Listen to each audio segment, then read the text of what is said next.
welcome back to the channel. My name is Sandra. I run this channel. I am super excited that you guys are back to complete the Esther story. How many of you enjoyed the part 1? If you haven't seen that video, go watch it. It was the last video I posted before this one.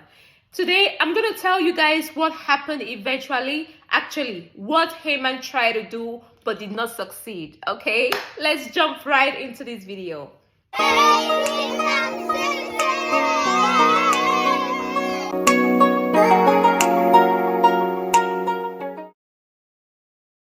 When Haman saw that Mordecai was not ready to bow down to him, he was furious. Guess what he did? He decided he was going to kill everyone who was Jewish in the land of Shushan. You guys remember I told you he was second in command? He went to report the Jewish people to the king. He told the king that they were a group of people who are disobedient, stubborn, didn't want to listen to any orders from the king. The king believed him, obviously, because he was the second in command and he trusted that he was being truthful. The king gave him the go-ahead to do whatever he liked with these people. Friends, that was how Mordecai made a decree with the king's ring of authority to eradicate all the Jewish people in the land on a certain day. What a sad day in the land of Shushan. The Jewish people cried and cried, wept, wailed, because why? Why such wickedness? They had no idea that the reason Haman was doing this was because of Mordecai. Why did they have to suffer because of one person? Also, the people of Shushan were sad for the Jewish people. Why did they have to go through all of that? Now they started thinking about what to do. What could they do next? Mordecai remembered, wait a minute. My niece is a queen. I should let her know what's happening. Mordecai sent messengers to Queen Esther to let her know exactly what is happening or about to happen to her people. When Esther heard about this, Esther said, oh my goodness, what am I going to do? Because it might seem easy, but it isn't really easy to stop such a decree. In those days, when a decree is made with the king's ring of authority, you can't break it because the word of the king is law and unbreakable. Queen Esther thought, what could she do? She sent back message to Mordecai to say, I don't know what I'm going to do about this. This is just too much for me. I know I'm queen, but it's not really easy to thwart whatever the king has said because his word is law. Mordecai sends the messengers back to Esther to say to her, girl, you may be queen, having fun in the palace, but remember, if anything happens to your people, you are going to be affected directly or indirectly. So don't think because you're now a queen living in the palace, you're covered or you're secured from whatever is going to happen to your people. When Esther heard this, Esther said, oh, this is big trouble. Big problem. What am I going to do? How do I begin? What do I say? How do I go about this? So she said, you know what? We got to pray. Her plan was, after prayers, she would take a risk to go before the king because nobody goes before the king uninvited.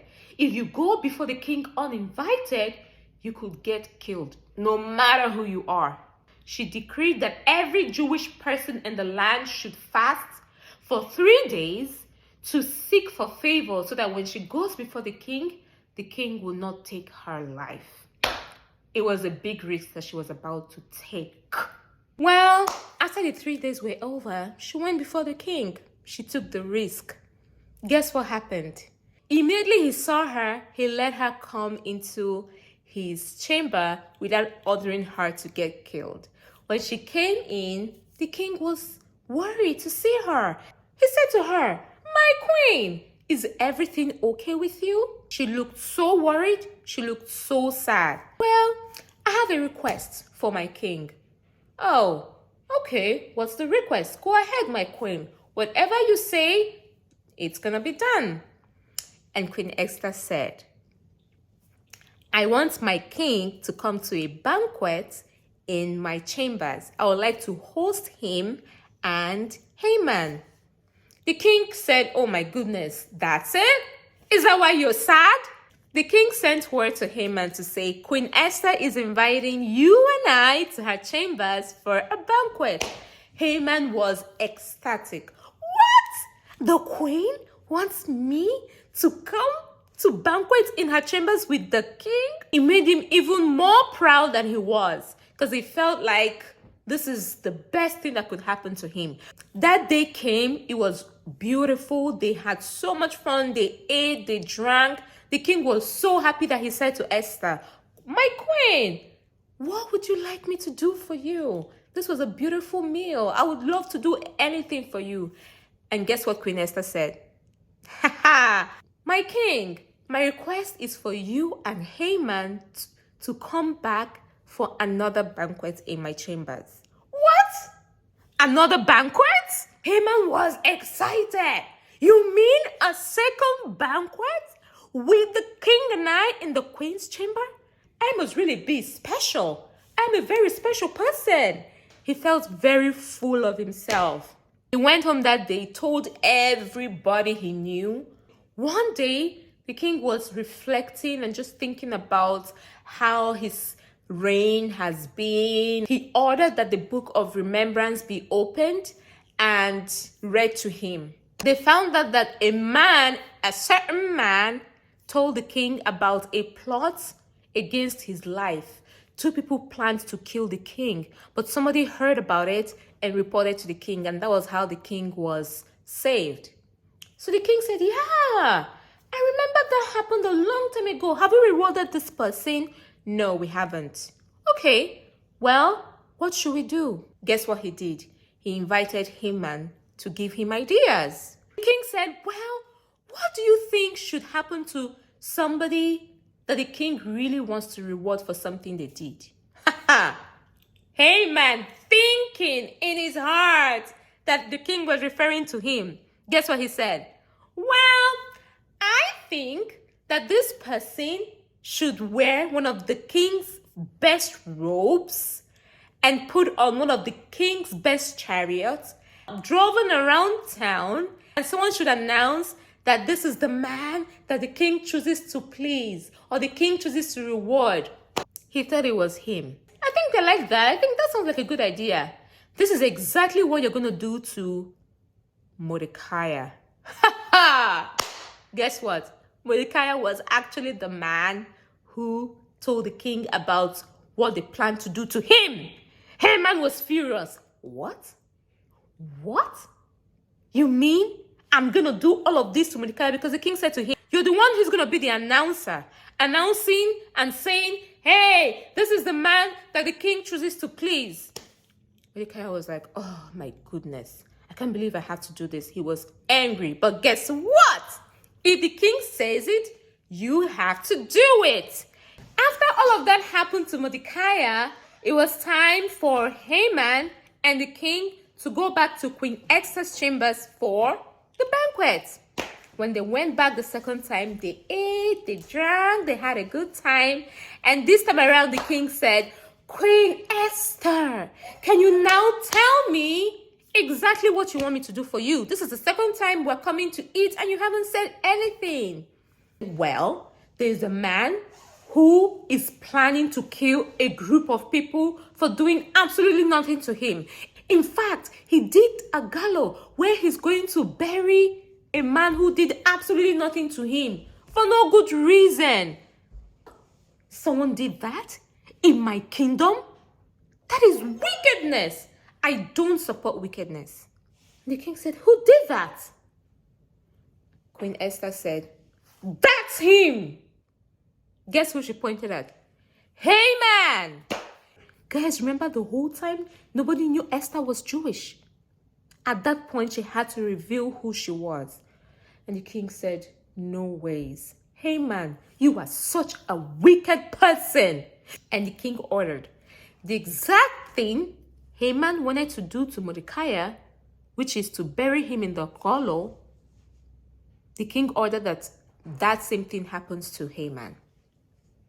Oh my goodness gracious. And that, my friends, was exactly how Haman ended up getting killed in the same way he planned to kill somebody else. Oh, what a plot twist. It gets even better and more exciting. Okay, so you guys remember Mordecai, Esther's uncle that was supposed to be killed by Haman? The king found out he was Esther's uncle and promoted him to be his second in command over Haman. Now Esther is queen instead of Vashti, and her uncle Mordecai is second in command instead of Haman. Ooh, oh my goodness. Tell me, what sounds even better than that? When Mordecai became second in command instead of Haman, guess the first thing he did? Guess. Can you guess? Can you guess? Can you guess? He made a decree with the king's ring of authority that on that day, the Jewish people can defend themselves if they get attacked. Meaning that if anybody tries to attack them, on that set day, they can defend themselves and save their lives. Well, when the day came, some people decided, you know what? I'm not going to be a part of this. I'm not going to attack the Jewish people. But then there were some people who decided, we're going to do it anyways. And those people were related to Haman, mostly his friends and family. They went out and tried to carry out Haman's decree because, it still stands. It's a decree. It's law. But then Jewish people saved themselves. Friends, that was how the Jewish people were saved from Haman's evil plots. Tell me, what did you learn from this story? Well, I learned that things can really turn around. Remember Vashti, Queen Vashti? She was so proud, she didn't want to come out to see the king when the king asked her to come out. Somebody else became queen over her. And Haman, he was so proud, he didn't think anything could happen to him. But he ended up dying in place of the person he had planned, and the same person took his position. So no matter where you are, no matter how successful you can be, do not be proud. Stay humble, stay kind, be nice to everybody around you. And pray. Prayers do help. Thank you so much, Kingdom citizens, for watching this video. I am so excited you came back to continue watching. Like this video if you enjoyed it, which I hope you did. Subscribe if you haven't. Share this video. Turn on your bell notification so you know